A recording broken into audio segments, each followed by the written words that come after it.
먼저 그 증인 지금 구속돼 있죠. 예, 그렇습니다. 기소돼 있고. 예, 기소되어 있고. 그렇습니다. 그런데 오늘 그 진술 거부권 행사를 한 번도 안 하시고 다 얘기를 하셨어요? 예, 오늘 이제 진술을 거부한다는 뭐 그런 얘기는 한 마디도 안 하시고 저 지금까지 진술 거부를 한 번도 안 하고 다 했습니다. 다 하셨고 또 자수서 내셨잖아요. 예, 자수서 냈습니다. 그 제출하신 이유가 뭔가요? 제가 자수서를 제출한 이유는 첫 번째 계기는 12월 5일 날 김용인 전 장관이 저한테 이 비화폰이 이거는 녹화가 되고 이제 녹음이 안 되니까 당당하게 가라라고 얘기를 5일 날 저녁에 저한테 얘기를 했습니다. 그러고 나서 전반적으로 이제 나온 것들이 얘야 707이나 얘야 여단장 지휘관들이 모든 상황이 다 처벌받는 소리가 저한테 막 계속 들어왔습니다.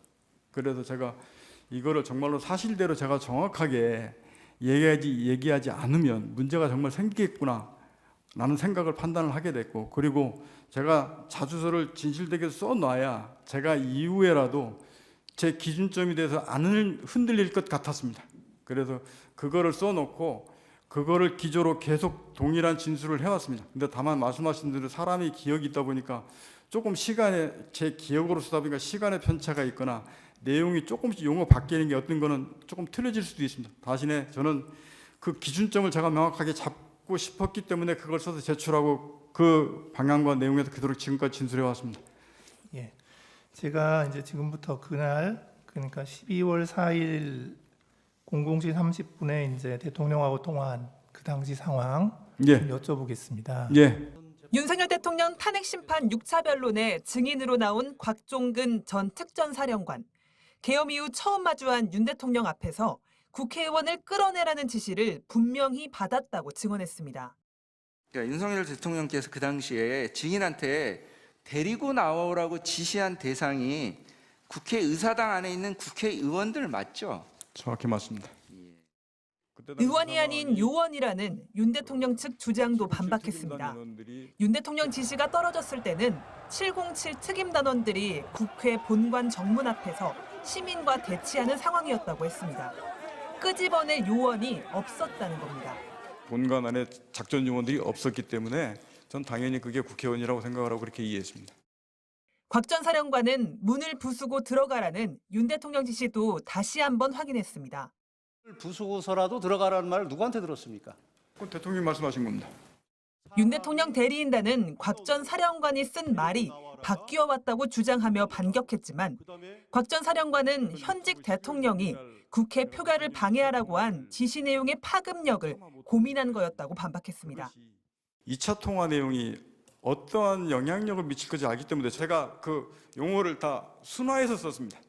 부수고를 그냥 열고라고 했고. 곽 전 사령관은 김용현 전 국방장관으로부터도 국회의원이 150명이 되지 않도록 의사당 출입을 봉쇄하고 안으로 들어가 의원들을 데리고 나오라는 지시를 받았다고 했습니다. 150명은 계엄 해제 의결을 위한 국회의원 정족수입니다. 곽 전 사령관은 또 국회에서 해제 요구안이 통과됐는데도 철수 지시는 없었다고 했습니다. 오히려 김 전 장관이 병력 재투입을 지시했다고 했습니다. 중앙선관위에 다시 병력을 투입할 수 있냐 이렇게 물어본 적이 있습니까? 네, 그렇게 해서 제가 그 다음도 안 된다고 얘기했. 곽 전 사령관은 비상계엄 당시 누구한테도 질서 유지라는 말은 들어본 적이 없다고 해 윤 대통령 측의 평화적 계몽령이라는 주장을 반박하는 핵심 증언이 될 것으로 보입니다. MBC 뉴스 조희원입니다. 곽종근 전 특수전 사령관의 증인 신문이 시작되자 윤석열 대통령도 바빠졌습니다. 연거푸 물을 들이켰고 대리인의 손으로 쿡쿡 찌르며 신문에도 적극 개입했습니다. 가장 기본적으로 상식이고 한데 왜 그렇게 대답을 하지 않고 그냥 묵살해버렸냐. 대리인들과 의견을 교환하면서 직접 뭔가를 적어주기도 했는데 신문을 진행 중인 변호사를 바꾸라고 다급히 요구하는 장면도 포착됐습니다. 끌어내라는 지시에 따르지 않은 것에 대해서 정인에게 질책한 사실이 없었죠. 그 당시에. 저한테 지시를 왜 이행하지 않았느냐라고 그 안 했냐고 질책하는 이 부분을 말씀하시는 것 같은데. 알겠습니다. 예. 예, 윤갑근 변호사입니다.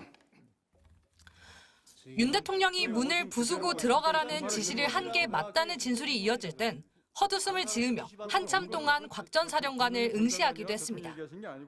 문을 부수고서라도 들어가라는 말을 누구한테 들었습니까? 그건 대통령이 말씀하신 겁니다. 대통령이 곽 전 말씀하셨다고? 사령관 신문이 끝난 뒤 마이크를 잡은 윤 대통령은 경로 섞인 목소리로 항변에 나섰습니다. 특히 자신의 명을 받들던 부하들을 향해 의도가 있는 공작을 하고 있다며 강하게 비난했습니다.